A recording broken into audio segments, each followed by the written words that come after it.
This liberal obsession with defending violent criminals is really starting to destroy Canada and needs to stop now. Daniel Senecal, a man who has SA'd 2 underage children in the past 2 years. The second one, a 3-year-old, he was out on bail. Shocker. Canada's incredibly lax bail system, where the Liberals have implemented a system that says you must release violent criminals as quickly as possible. Check it out. Section C75 has to stop. There are Canadian children that are literally being SA'd due to this delusional woke ideology that sides time and time again with violent criminals over Canadian citizens. As a society, Canada needs to send the message. If you are violent, if you cannot operate in day-to-day society, you are going to go to jail. If criminals think they can continually get away with it, we've seen 4 home invasions in Toronto in the past few days. We've seen crime after crime after crime go unpunished. We've seen crack smoking on a daily basis everywhere in our major cities. It's a fucking dystopia in Ottawa. It's really insane. Where I'm walking by right now, there's crackheads all over the place. These liberal laws need to change. Just down the street, I'm 2 blocks away from Parliament. I don't know if you guys can see, but there are crackheads all over the place, openly smoking. We as a society need to wake the hell up. The Canada that existed just 10 years ago, before Justin Trudeau's reign of terror began, is extremely different than what Canadians deal with on a day-to-day basis today. I know that Mark Carney and his ilk don't understand. They have their motorcades. These liberal elites never come into the real city of what real Canadians, middle and lower class Canadians, experience on a day-to-day basis. We have had a goddamn enough. We insist on bail reform, 3 strikes and you're out punishments, castle laws being reinforced. I've had a goddamn enough of limousine liberals who have never been in a tough neighborhood in their entire lives, walking around and siding with criminals time and time again. It's a tried and true commie tactic. You side with the criminals, you say that they can be rehabilitated, and you make the rest of your population live in terror. Statistic after statistic after statistic bears out. It's an incredibly small percentage of the population in Canada, 0.1%, that's committing 90% of the crime. In Vancouver, there are 40 criminals who have been arrested a total of 6,000 times. That's an average of 150 times throughout a 365-day year that these criminals have been arrested. And continually, can you imagine how many times these guys are getting let out on bail? It's about once every 2 days. Our Canadian legal system needs to be revised. There's a reason that violent crime rates are up 55% in Canada the past decade. Crimes against women up over 80%. Petty theft up over 100%. And Canadian citizens who actually live in these cities, unlike Mark Carney, who spent his entire adult life in New York and is escorted by a 10-car motorcade. I know these elites don't feel the ramifications of their policy, but everyday Canadians are so goddamn sick of it. We need to return to law and order, another pillar of Western civilization. You punish the 1% of your population so that the 99% of your population can live in peace.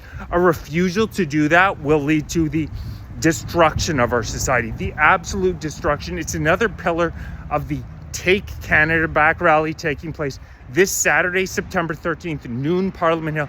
We're all about sovereignty, protecting our borders, pillar of Western civilization. The insanity of allowing 1.5 million people into the country while we're only building 220,000 houses a year needs to stop. We don't have the social services. We don't have the housing. The housing, since Trudeau was elected, continues to get more and more expensive. Canada is worse than any other G7 country in terms of affordability. And that is the number one variable that's impacting that, is the fact that the unfettered immigration to this country, 8 million people in under a decade, is unprecedented. It's literally unprecedented what they're doing. We don't have the housing. We don't have the social services. 70,000 excess Canadians are dying a year due to the unfettered immigration into this country. 70,000 Canadians. The average wait time at an ER in Canada is 12 hours. Canadians who have actually had to go to an emergency room know how disastrous it is. I personally know 2 people who fucking passed away because of our insanely poor healthcare system. Again, I know the liberal elites don't have to live in the same world that we all do. They can pay tens of thousands of dollars and go get top of the line American healthcare. But in Canada, tens of thousands of Canadians are needlessly passing away every year. Another pillar, so sovereignty, it's so common sense. It's a pillar of Western civilization. Canada has to return its sovereignty and have a government that looks after the Canadian people first. And don't let them call you a racist. Don't let them call you a xenophobe. Japan's allowed to be for the Japanese. China's allowed to be for the Chinese. Ghana's allowed to be for the Guyanese. We've only been gaslit by the same people who tell us a man can become a woman and a woman can become a man, that you're a racist or you're a xenophobe if you say that Canada should be for Canadians first. It's common sense. 70-80% of the population agree with it and are sick of this liberal bullshit that tells them you're a racist or a xenophobe, saying that our ancestors didn't die World War I, World War II for this, what is an invasion of Canada. This is uninvited. 75% of Canadians say it's too much, yet they continue to push it down our throat. How the hell is that democracy? The second pillar of Western civilization that we're standing for is free speech. The Canadian government right now under Mark Carney is trying to push through Bill C-63, the so-called Online Harms Act, setting up digital safety commissions that can see you put under house arrest with an ankle bracelet for the threat that you are going to say something hateful in the future. I kid you not for anything that you've said, not for anything that you've done, but for somebody reporting they believe you're likely to say something hateful in the future. It also expands the definition of hate speech to so-called fomentation of detestation and vilification, and you can land life in prison for so-called incitement to genocide. Free speech, unless we're at the extreme limits, like yelling fire at a movie, cannot be infringed upon. They're trying to scare the population out of criticizing them on immigration. We're seeing the exact same thing in the UK. Hell no. Again, our ancestors did not fight and die World War I, World War II for the Canadian government to now tell me what the hell I can and can't say. The whole reason for free speech is to hear things that you don't like. We know that the left likes to get violent when they don't agree with something. You're not scaring us, little keyboard warriors. Free speech must be defended in Canada. Bill C-63 cannot be allowed to pass. As I mentioned before, police reforms are a massive piece of this project. Our Charter of Rights and Freedoms, Bill C-2, Bill C-4 are absolute abominations.